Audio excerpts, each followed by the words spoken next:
Hello world, my name is Muninos Timothy Kisache, an African from Uganda who is so passionate about books.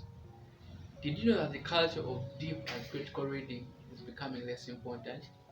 Well, I'm here to share with you about a great solution to one of the biggest civilization problems of our time.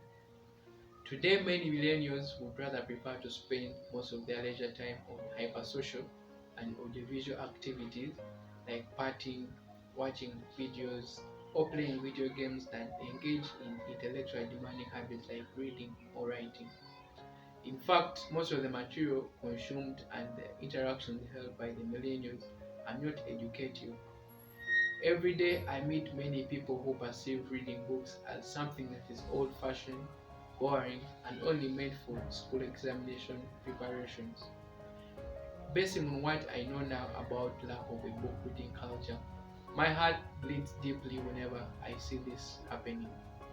When I finished my 3 years human nutrition course at Macquarie University, I realized that many people after completing school do not bother to read any books other than reading newspapers and religious or spiritual books because religion is deeply inculcated in their sites.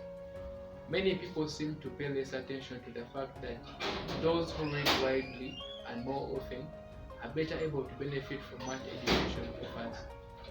And because of that, there are very few people who appreciate self-education as something that can tremendously empower their lives, even more than formal education can. If we do not promote the culture of deep and critical reading in our generation, our people's minds will not be robust enough to contribute towards modern development, and most importantly, the amount of knowledge learned per generation and that passed down across generations will be affected in a negative way. Anyone who wants to learn more about how crucial literary pursuits are towards sustaining a civilization can take some time off and read Kirunda Emanuel's fourth fairy trilogy or watch his Red Pill Africa YouTube video series.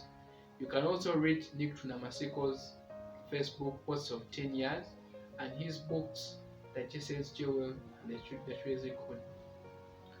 I started a blog called Bookmill and it is laboring to mitigate the previously mentioned intellectual pitfall in our generation. Particularly, Uganda is my main area of interest because it is where I have had the largest experience of my life.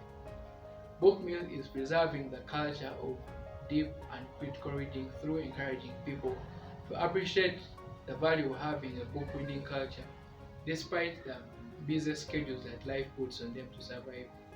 Bookmill reviews books and goes further ahead to discuss them on a YouTube channel.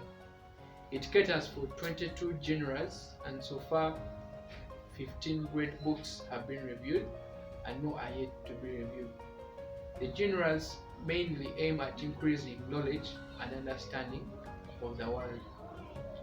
One day, while I was checking out some books at Aristoc Bookshop in Kampala, I met a certain gentleman with whom I struck a conversation about the issue of reading.